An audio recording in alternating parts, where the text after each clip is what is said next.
This report just opened a very interesting door for the New York Islanders to finally add the superstar forward they've been looking for a very long time, as the Minnesota Wild and Krill Kaprizov are struggling to come to a contract agreement, with reports that Minnesota has offered him the largest contract in NHL history, and Krill Kaprizov has declined that deal. For Minnesota Wild fans, this is definitely not looking good, and while it isn't too late for the sides to come to agreement, there definitely is not optimism at this point in time. And at the same time, as a result, there is a lot of optimism from other teams who are looking to bring in Krill Kaprizov. And one of those teams is definitely going to be the New York Islanders. I'm going to explain why on this episode of Islanders Digest. Really quickly, before we dive right in, we are on the road to hitting 2,000 subscribers before the NHL season begins, which is such an exciting milestone. If you haven't already, be sure to subscribe. Appreciate all your support as we continue to make Islanders content every single day. We're going to be ramping up content now that the season is officially among us, and we're already seeing all this exciting news with training camp. But I thought I'd take some time today to really talk about this Krill Kaprizov situation. And part of what draws me into this situation so much is, out of all the big free agent players that are going to be available or potentially going to be available this offseason, Krill Kaprizov is one that is really exciting, because you can really see a world where he comes to the Islanders. In recent years, the Islanders have been a major attraction for Russian players. They have one of the largest Russian player bases in the NHL out of all the teams in the league, if not the biggest.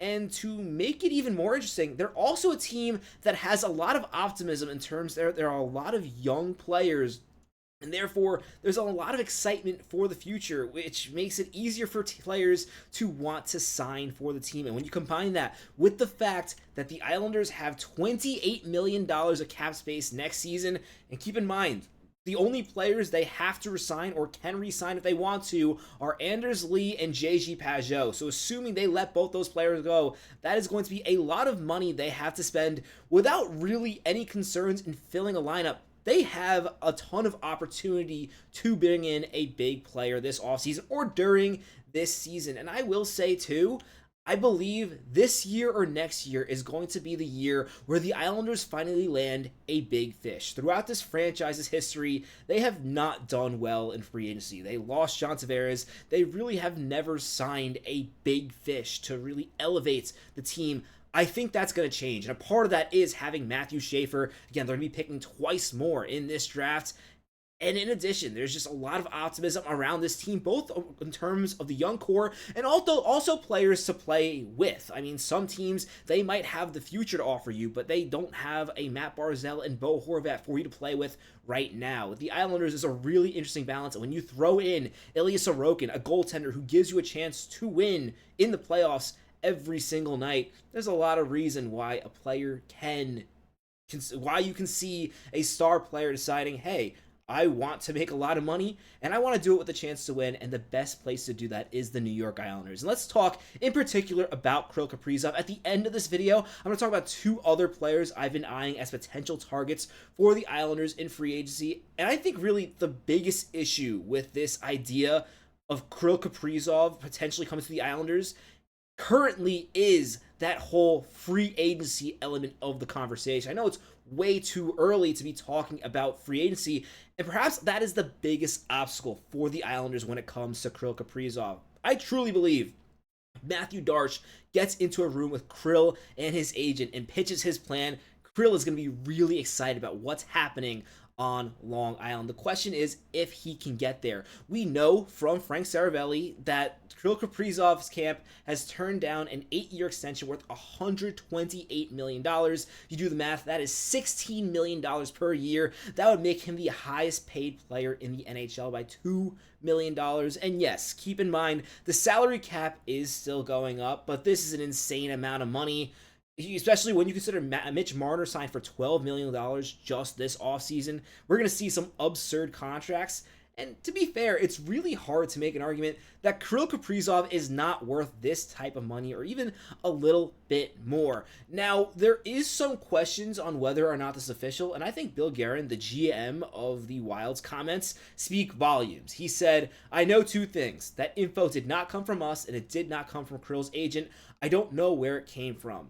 This quote is really interesting because to me, the biggest thing you should have done if this is not true is deny it, which he did not do, which puts me under the impression that it is true that Krill Kaprizov declined this contract. Now, the challenging thing about this for the New York Islanders from our perspective is this puts the Wild in a position where they should trade him. Now, we know that might not necessarily be the case. As Islander fans, of all fans, we know very well sometimes a team decides to hold on to their superstar player and then they lose them for nothing. That's what happened with John Tavares, and that can happen with the Wild. And if that does happen, the Islanders are in a really good situation to make a pitch to Krill Kaprizov to bring him to New York. The issue right now is because the Wilds are in a position to trade him, this complicates things for the New York Islanders because the Islanders are not in a position to trade for Krill Kaprizov, mostly because they're not close enough to winning yet where it makes sense for them to do it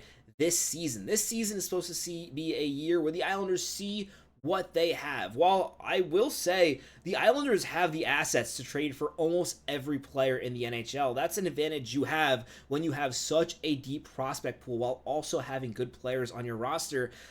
It's going to cost a ton to trade for Krill Kaprizov, and a trade like that, giving up top prospects and picks, makes absolutely no sense when you are not one of the top teams in the league. I can envision a trade for Krill Kaprizov costing similar to the Mikko Rantanen trade, so 2 first-round picks, a young, really skilled NHL player.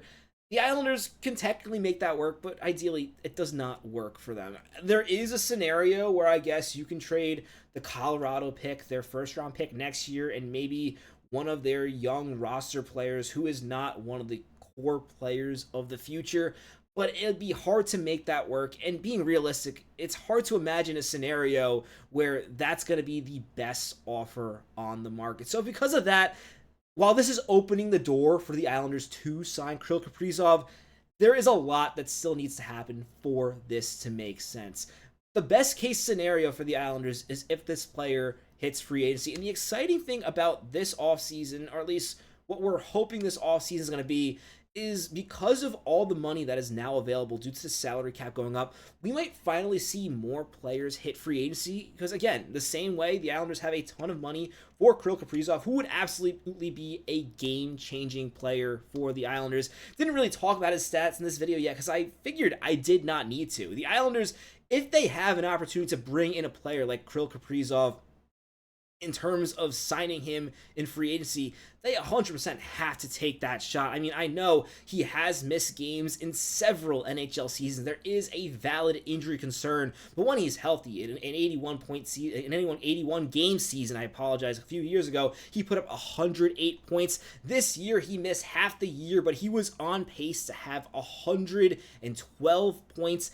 Absolutely ridiculous numbers from Krill Kaprizov. Last season, in 75 games, he put up 96 points. This would be the Islanders' number 1 forward by a wide margin. And what's even scarier about the possibility of this happening is if the Islanders sign Krill Kaprizov, Mathew Barzal is going to be the best offensive center he's ever played with. He's played with very good centers throughout his career, but he's never played with a playmaker quite like Barzal. So you can imagine the goals would only go up for Krill Kaprizov on the New York Islanders. It would be a great fit. The question is just going to be throughout the season, what's going to happen? Is Minnesota going to try to go on one more run with him, hoping they can sign him in the offseason? Are they going to do what I think is the right thing and trade him? And if they trade him, is the team looking to extend him on a long-term extension? I do think there's a scenario where it actually makes sense for the Islanders to try to swing some sort of trade if you can sign him for an 8-year contract. But again, that kind of goes back to what I was talking about before,